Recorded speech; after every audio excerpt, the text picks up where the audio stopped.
Psycho Raj Kumar చనిపోయాడు. కొత్తూరు మండలం పెంజర్లలోని ఒక వెంచర్లో శవమై తేలాడు. అతను పాయిజన్ తాగి ఆత్మహత్య చేసుకున్నాడని పోలీసులు ప్రాథమికంగా నిర్ధారించారు.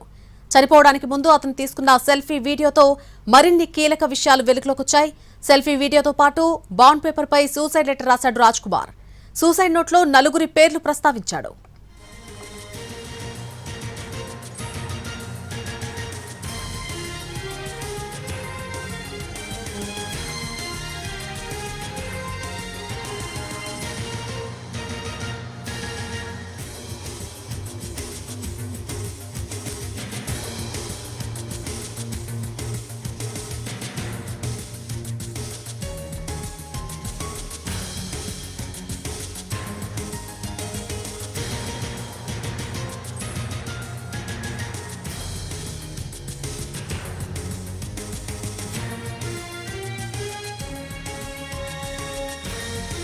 రాజ్ కుమార్ డెడ్ బాడీకి పోస్ట్ మార్టం నిర్వహించారు డాక్టర్లు. పోస్ట్ మార్టం తర్వాత మృతదేహాన్ని ఎవరికి ఇవ్వాలనే దానిపై అయోమయం నెలకొంది.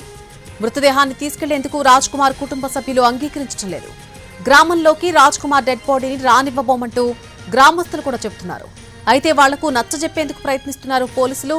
గ్రామస్తులు ఒప్పుకోకపోతే చేవెళ్ల శ్మశాన వాటికలోనే రాజ్ కుమార్ మృతదేహానికి అంత్యక్రియలు నిర్వహిస్తామన్నారు పోలీసులు.